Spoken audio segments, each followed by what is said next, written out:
고마우신 아버지 하나님, 고맙고 감사합니다. 우리에게 은혜를 베푸사 주님 이 아침에도 새로운 은혜를 주시고 말씀과 기도 앞에 서게 하심을 감사합니다. 우리 영혼이 날마다 말씀과 기도 앞에서 거룩해져 가게 하옵소서. 주님 구별된 삶으로 하나님 앞에 서게 하소서. 언제나 마음의 중심이 하나님 보시기에 아름답고 건강한 중심이 되도록 축복하옵소서. 예수님 이름으로 기도합니다. 아멘. 아멘. 요한일서 5장 16절 17절 5장 16절 17절 누구든지 형제가 사망에 이르지 아니하는 죄에 범하는 것을 보거든 구하라. 그리하면 사망에 이르지 아니하는 범죄자들을 위하여 그에게 생명을 주시리라. 사망에 이르는 죄가 있으니 이에 관하여 나는 구하라 하지 않노라. 모든 불의가 죄로 돼 사망에 이르지 아니하는 죄도 있도다. 아멘. 오늘 본문의 말씀을 통해서 사망에 이르는 죄에 대해서 우리가 한번 살펴보면서 신앙생활을 하면서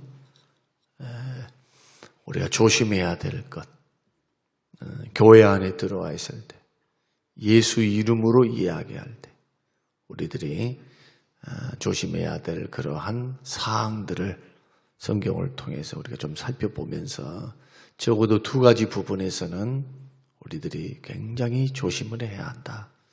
이 부분을 함께 나누면서 우리에게 도전이 되시고 또 경각심이 되시기를 바랍니다. 오늘 요한일서를 통해서 죄는 두 종류로 나눌 수 있다고 말씀합니다.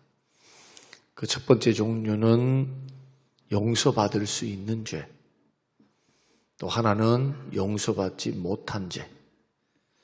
사망에 이르는 죄와 사망에 이르지 아니한 두 가지 죄가 있다. 그렇게 말씀을 합니다.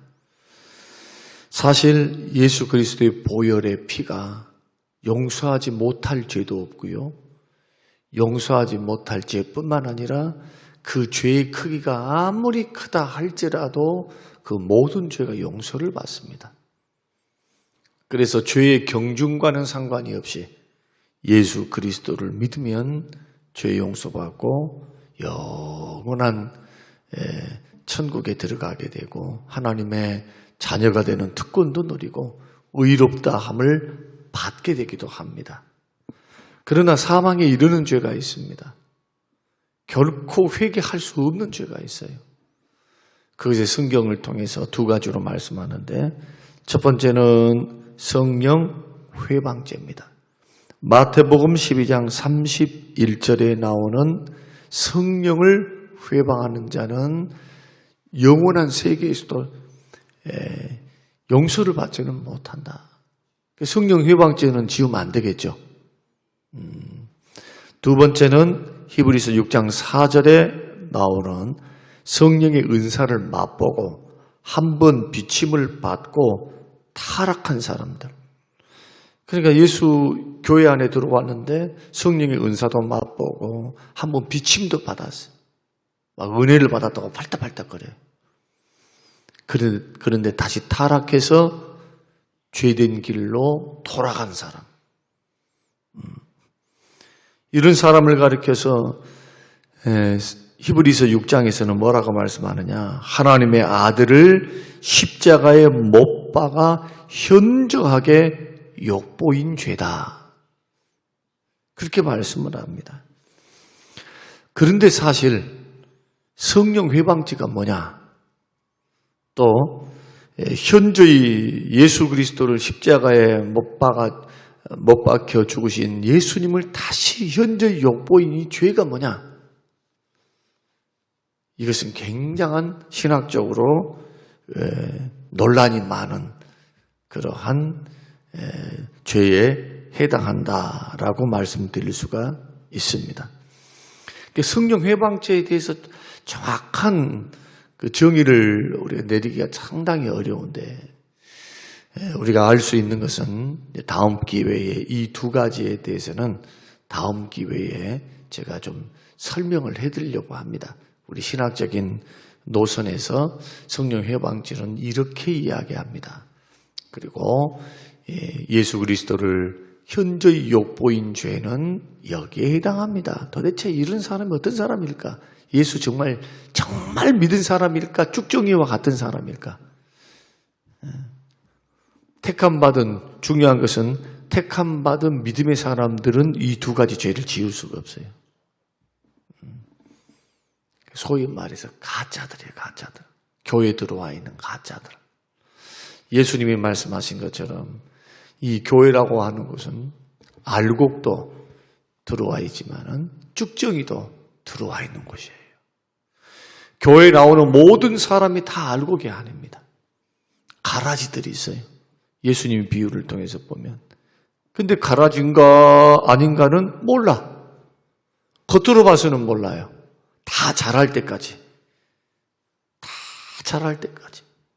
그 열매로 확인할 때까지는 잘 몰라요. 그러나 가라지와 열매는 자라가면서 성향이 들려지겠죠. 그러죠?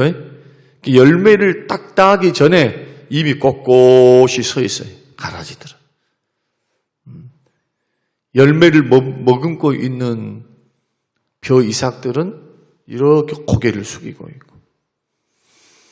그래서 예수님께서 말씀하시기를 그 가라지들을 뽑지 마라. 알곡이 다칠까 하니까 가만 내버려둬라. 심판날에 저절로 구분이 된다. 쭉정이는 밖으로, 알곡은 안으로. 기지를 통해서. 누가 하시겠다는 겁니까? 하나님께서 하시겠다는 거예요. 하나님께서. 그러니까 우리는 저 사람이 가라지냐, 알곡이냐, 이거 판단할 필요가 없어요. 교회만 회방하지 않고 우리 신앙에 회방하지만 않으면.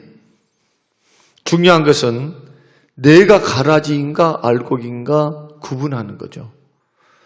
내가 넘어지지 않기 위해서 신앙생활을 정말 깨어서 준비하면서 하나님 앞에 서 있는 것은 지혜가 되겠죠. 왜 이런 말씀을 하셨을까요? 왜 이런 말씀을? 우리 자신들에게 경각심을 주고자 하시는 주님의 의도입니다. 가라지는 가라지의 길을 갈 거라는 거예요. 알곡은 알곡의 길을 걸어갈 거라는 거예요. 택한 백성들은 택한 백성들의 길을 걸어갈 거라는 거예요. 왜? 소수여도 그 길을 걸어갈 거라는 거예요. 그러나 택함받지 못한 사람들은 중도에 탈락하고 안 돌아올 거라는 거예요. 회개 안 할 거라는 거예요.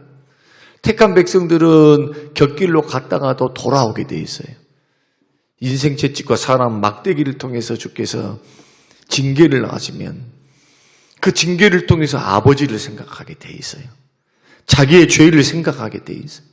끝까지 고집 피우면서 회개를 끝까지 안 하는 그러한 현저하게 십자가에 못 박히신 예수 그리스도를 욕보이는 죄를 지을 수가 없어요. 잠깐 설명을 드린다면 히브리서 6장에 나온 사람은 애초에 구원받지 못한 사람이에요. 소위 말해서 기독교 문화 안에는 들어와 있었어요. 성령의 일반적인 은혜는 받았어요. 비침도 받았고 성령의 은사를 통해서 막 교회에서 봉사도 하고 해요. 그러나 구원받은 신앙은 아니라는 거예요. 구원받은 신앙. 그 마음 중심에 입으로 주여는 해도 마음의 중심으로 예수 믿는 사람이 아니에요. 그러니까 순종을 안 해. 열매로 그들을 하는 거죠. 죄를 지을 때도 회개할 줄 모르고 나는 구원받았는데 하면서 그런 사람들이 그 열매가 벌써 뻔하지 않겠습니까? 그래서 이러한 부분들을 우리가 이제 적극적으로 좀 살펴볼 필요가 있습니다. 중요한 것은 여러분의 믿음이에요. 여러분의 믿음. 누가 뭔 말을 해도 한꺼번에 같이 구원받는 게 아니고 각자가 받는 거예요. 같이 신앙의 영향은 받는 겁니다. 목사의 영향을 받고 성도들의 영향을 받고 교회 분위기의 영향을 받는 것은 맞아. 그것은요. 그러나 다 교회가 시험 들었다 해서 모두가 시험 듭니까? 그렇지 않아요. 그 가운데서 시험을 딛고 일어서서 보배와 같이 믿음을 지키는 사람들이 있어요. 모두가 똑같을 수가 없어요. 중요한 것은 열매죠. 열매.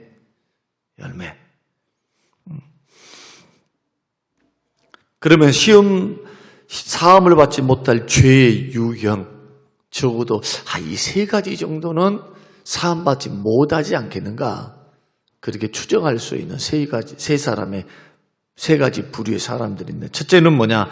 많은 영혼들을 죽음에 끌러 마귀의 거짓 선지자들, 많은 사람들을 지옥으로 보내는 하수인들, 마귀의 앞잡이들. 누굽니까? 이런 배도자, 이단자들, 사이비들, 문선명, 박태선, 이만희부터 시작해서 이단자들 있잖아요. 이단자들. 여러분, 이단자들이 그 수괴들이 회개하고 돌아오는 것을 들어보신 적 있어요? 이단의 수괴들이 회개하고 돌아옵니까? 절대로 끝까지 돌아오지 않아요. 사단이 붙잡혀가지고 많은 영혼들을, 얼마나 많은 사람들을 지옥으로 보냈습니까? 지옥으로. 두 번째는 누구냐 하면은 히틀러와 같은 사람, 모택동과 같은, 스탈린과 같은 사람.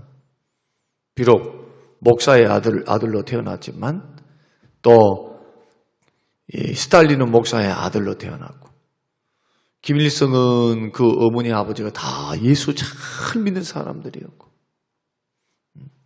그런다 할지라도 많은 사람들을 죽이는 폐역의 길을 걸어갔습니다. 이런 사람들이 과연 회개하고 돌아올 수 있을까? 하나님께서 그 마음을 강팍케 해서 누구와 같이? 바로와 같이. 바로를 하나님께서 긍휼과 은혜를 베푸신 것이 아니라 그 마음을 강팍케 합니다. 그러니까 죄 지은 마음에 하나님이 회개할 수 있도록 간섭하지 않는 게 강팍이에요. 하나님이 택한 백성들을 왜 하나님은 손을 대십니까? 강팍해 못하게 하기 위해서요. 마음을 굳게 하지 못하게 하기 위해서 하나님께서 인생 채찍과 사람 막대기를 통해서 손을 대시는 거예요. 그러면 하나님이 손길로 섭리하는 사람, 주관하는 사람들은 어떻게 되느냐? 회개길로 돌아옵니다. 회개하고 돌아와요. 구원받은 백성들은. 계속 강팍하게 군다. 구원 못 받은 백성이에요. 구원 못 받은 백성. 그럼 곰곰이 한번 생각해 봐야 돼요. 뭘 생각해 봐야 되느냐?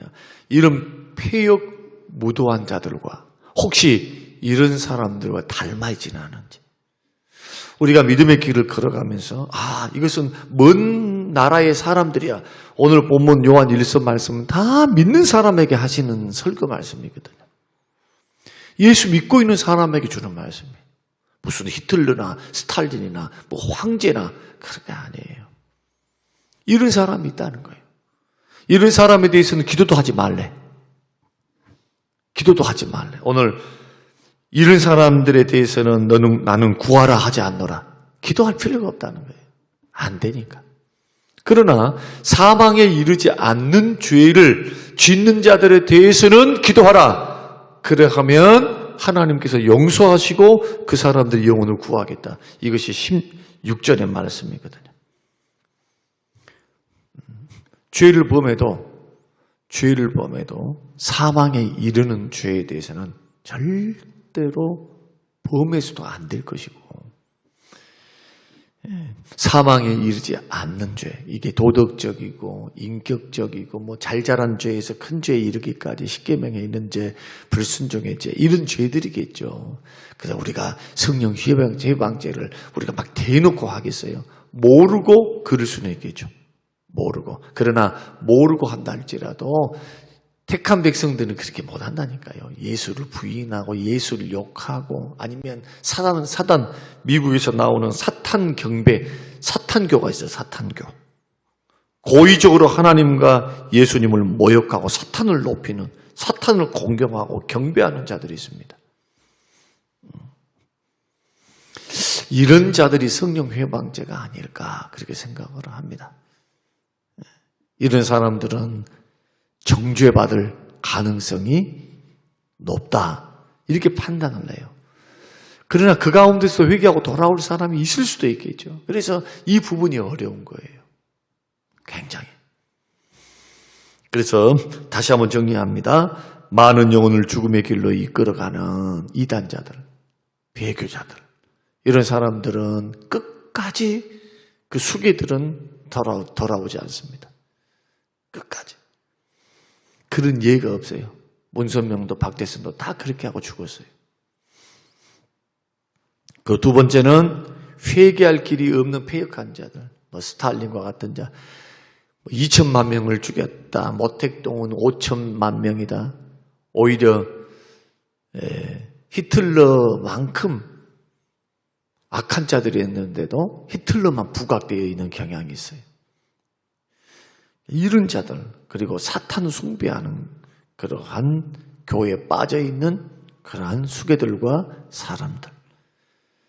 세 번째는 계시록 14장 9절 보면 666 짐승의 표를 받는 것. 이것은 대환란기에 일어날 일들입니다. 예수님이 재림 전야에 환란을 통과할 것이라고 예수님 마태복음 24장에서 말씀하시는데, 그 환란을 통과할 때 경제적인 것을 가지고 적그리스도가 전 세계 사람들을 뭘 합니까? 경세 봉쇄를 내요. 뭘 가지고? 짐승의 표를 받지 않으면 물물 거래를 못하고 먹고 살 수 없도록 만들어버려요. 뭘 가지고? 권력을 가지고. 세계를 통합시켜요. 무력으로. 그리고는 통합을 시켜놔서 이 적그리스도가 평화의 왕으로 가장합니다. 자기가 평화의 왕인 것처럼. 많은 사람들, 전 세계 사람들이 열광하겠죠. 메시아처럼 떠받듭니다.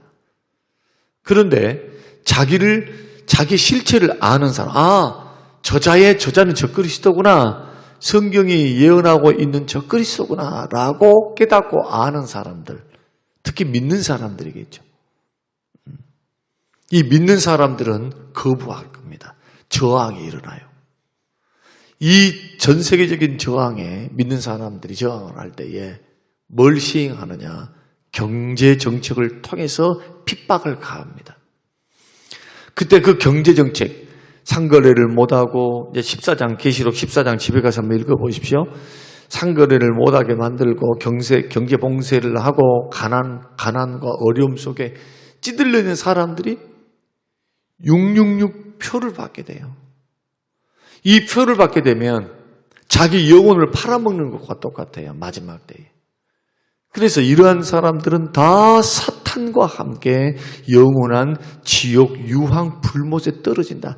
이것이 성경의 가르침입니다.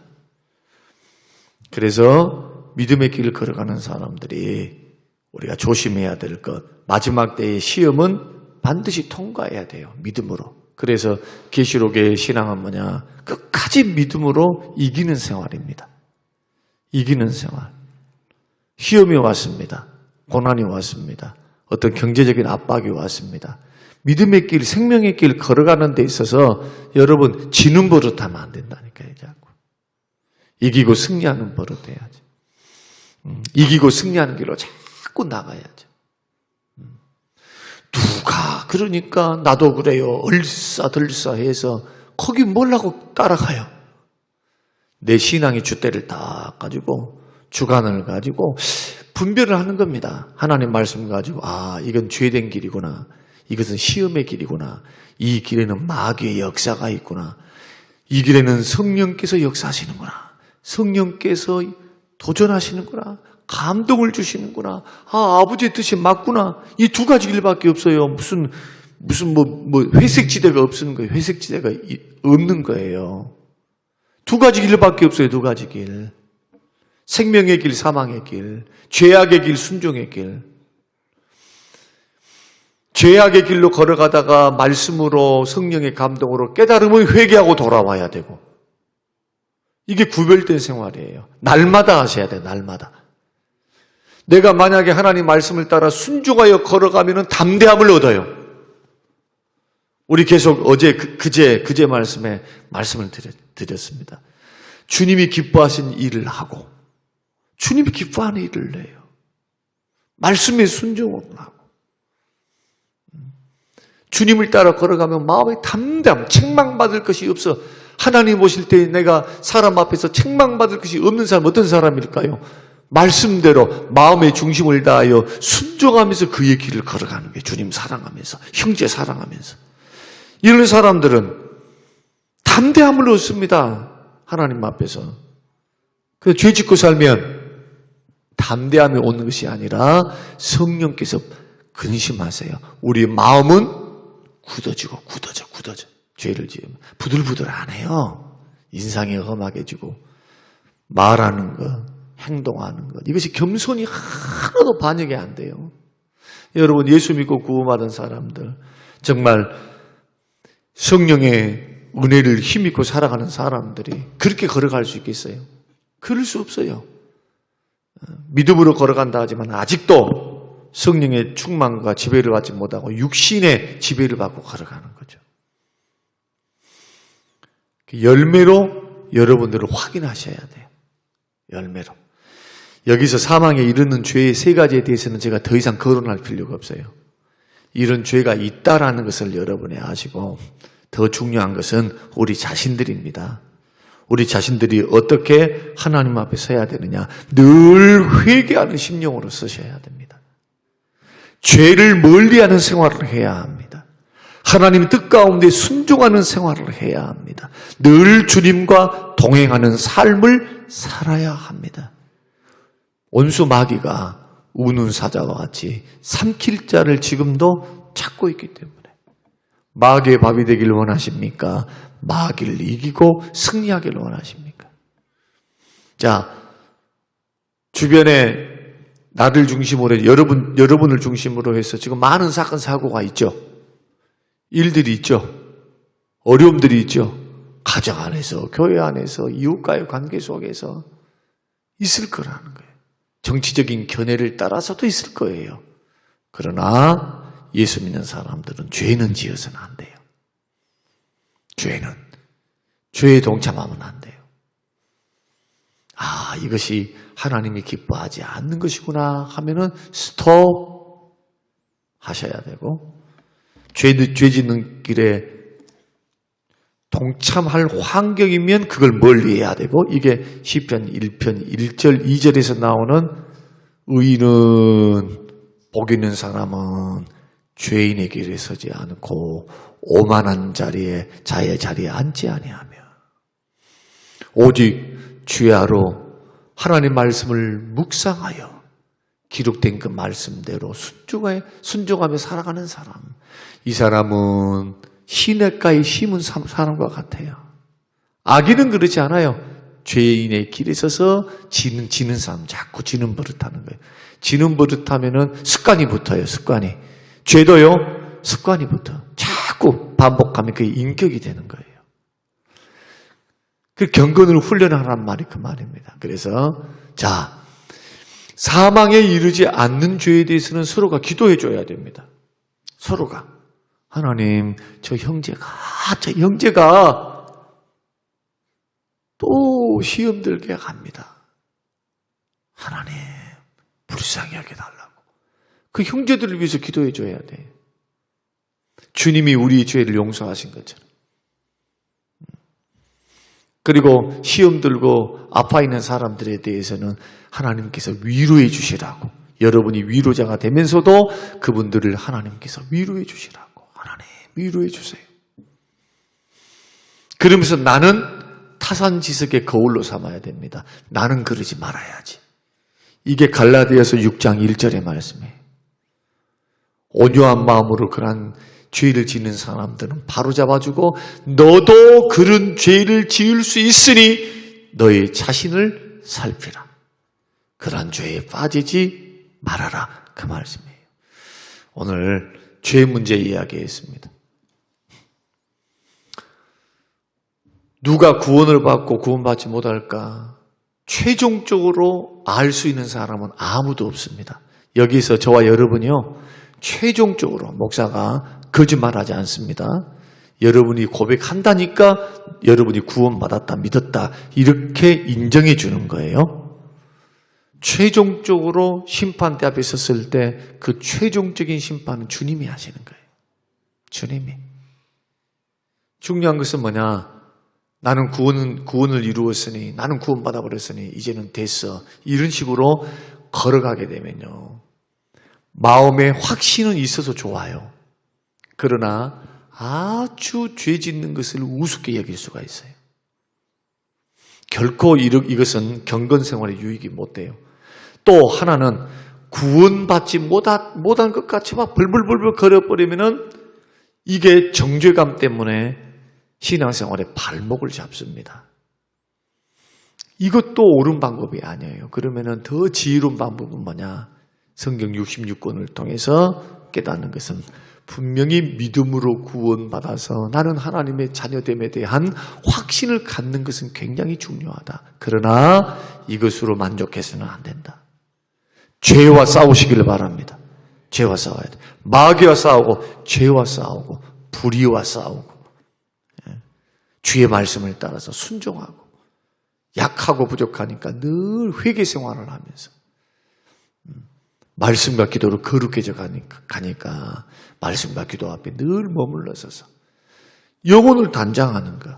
이게 신부단장이에요. 다시 오실 주님 맞이할 수 있는 단장이 바로 이런 단장. 이게 신부단장이지. 뭐가 신부단장이에요? 흰 세마포 속옷 입고, 흰 속옷 입고 산속에 들어가고 우리끼리 공동체 하면서 죄 짓지 말고 살자. 이것이 신부단장인가요? 아니요. 그게 아니에요. 이 세상에 살면서, 지금 살면서 일상생활을 하면서 아까 설명드렸던 죄를 멀리하고 늘 회개 생활을 하고, 회개 뉘우치고 죄를 끊고 버리고, 그러면서 말씀 순종의 길을, 주의 뜻을 따라 걸어가는 길을 자꾸 해나가는 것. 여기는 뭐가 필요할까요? 노력이 필요해요. 노력이. 그래서 칭의는 노력이 필요 없어. 이것은 예수 그리스도 믿으면 되는 거예요. 그래, 성화의 구원은 성령의 인도를 받아서 말씀과 기도를 따라 내가 죄를 회개하고 죄를 끊고 버리고 돌이키는 것은 의지를 들여서 노력하는데 노력이 필요하는 거예요. 성령의 역사에 붙들려서. 그래서 성화사역, 지금 여러분이 걸어가고 있는 이 구별되게 사는 것, 성령의 열매를 맺고 사는 것, 육신의 열매가 아니라 성령의 열매를 따라 걸어가서 그 열매, 성령의 9가지 열매, 예수 닮은 인격의 열매, 신의 성품에 참여하는 것, 이것은 반복 훈련이 필요하다. 회개하면서 자꾸 죄를 끊고 못된 성격, 못된 마음, 못된 언행심사, 이것을 끊고 버리고 걸어가는 것. 자기를 쳐서 부인하고 복종시키고 자기를 죽이는 것. 자아, 고집, 혈기, 분냄, 인본주의, 무슨 부정적인 것. 이렇게 걸어가는 것이 성화의 구원이에요. 지금 우리가 당하고 있는 구원의 과정입니다. 지금 이것이 없이는 성령의 열매 못 맺습니다.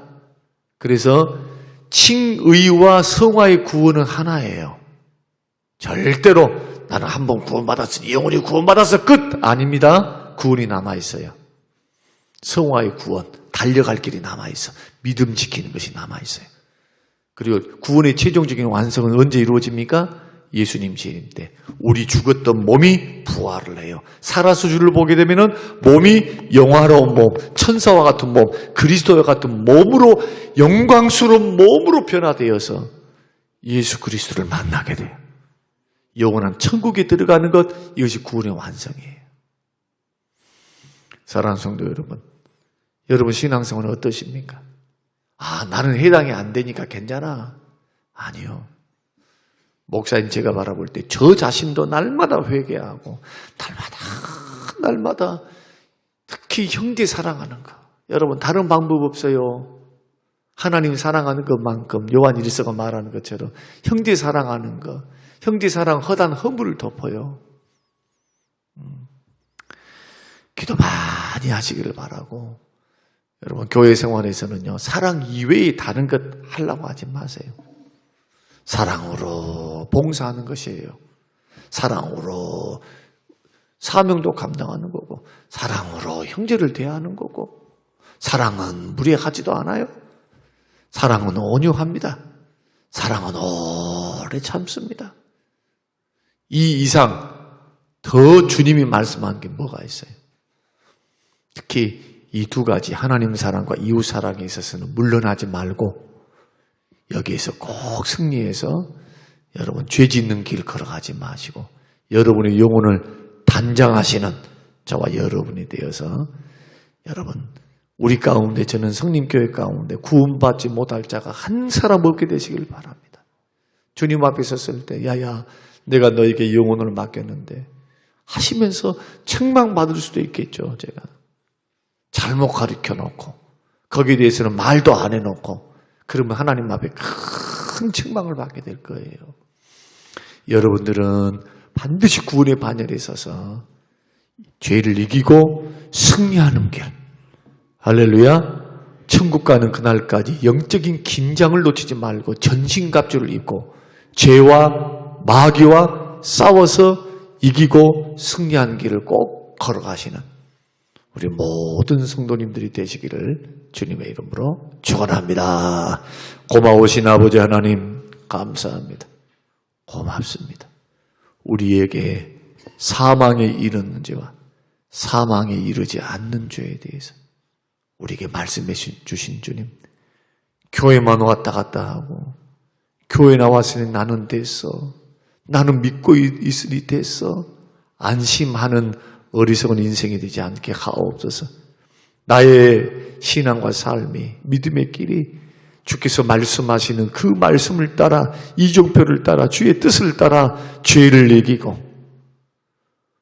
사망에 이르는 죄에 대해서 피하며 주님이 원하시지 않는 길에 대해서는 과감하게 끊고 회개하며 돌이키며 주의 길을 따라 걸어가고 있는지, 믿음의 선한 싸움은 싸우고 있는지, 죄와의 싸움을 하고 있는지 우리 자신들을 돌이켜보게 하시고 주님 이기고 승리한 길 걸어갈 수 있도록 무장되게 하옵시고 배우고 확신한 일에 거하도록 축복하옵소서.